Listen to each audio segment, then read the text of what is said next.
নমস্কার, কেমন আছো সবাই? আশা করছি সকলেই ভালো আছো। আমি অপুর সংসারে নতুন একটি ভিডিওতে সবাইকে স্বাগত জানাই। আজকে আমি তোমাদেরকে দেখাবো কচুরলতি কী করে ভাপা করি আমি চিংড়ি মাছ দিয়ে।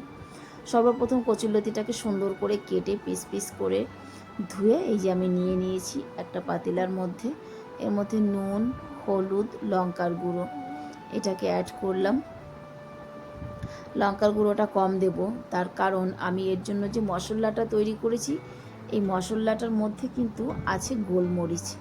গোলমরিচ আছে, দুটো এলাইচি আছে, কয়েকটা লং আছে আর 2 টুকরো আছে দারচিনি।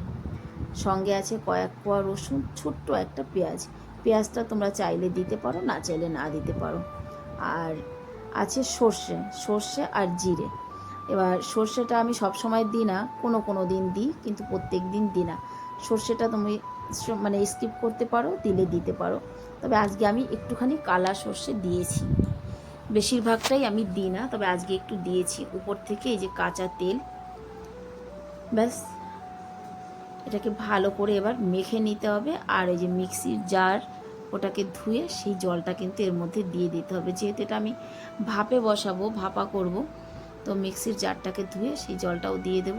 আর এই যে ভেজে রাখা চিংড়ি মাছটাও তুমি তোমার ইচ্ছে মতো করতে পারো, ভেজেও দিতে পারো আবার কাঁচাও দিতে পারো, দুটোই অপশান আছে। ব্যাস হয়ে গেল। এবার এটাকে একেবারে স্লো করে বসাবো আমি, মানে 100-এ দেবো।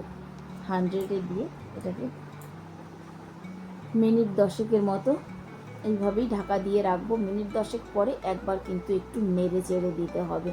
ব্যাস 10 মিনিট হয়ে যাওয়ার পরে আমি একবার একটু এটাকে নাড়া দিয়ে দিচ্ছি, কারণ নিচ থেকে লেগে না যায় সেই জন্য।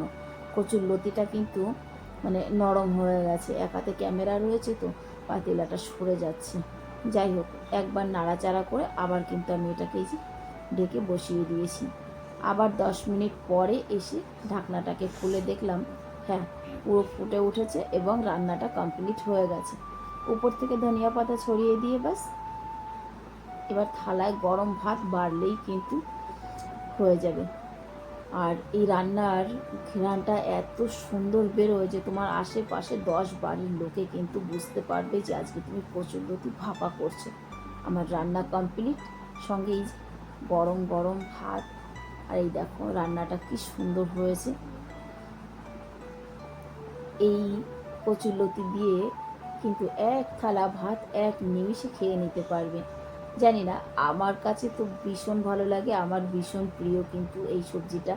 তোমরাও একবার চাইলে এইভাবে করে দেখতে পারো। ওই যে বললাম, যেটা স্কিপ করতে পারো, করলে করতে পারো, দিলে দিতে পারো।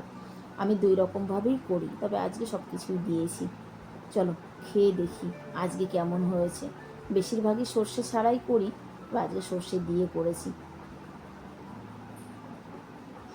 আহা হা, দারুণ হয়েছে কিন্তু, সত্যি কথাই। তোমরাও একবার ট্রাই করে দেখতে পারো কিন্তু। চলো আজকের ভিডিওটাও কিন্তু আমি এখানেই শেষ করছি। দেখা হচ্ছে নতুন একটি ব্লগ ভিডিওর সঙ্গে। সবাইকে রাধে রাধে।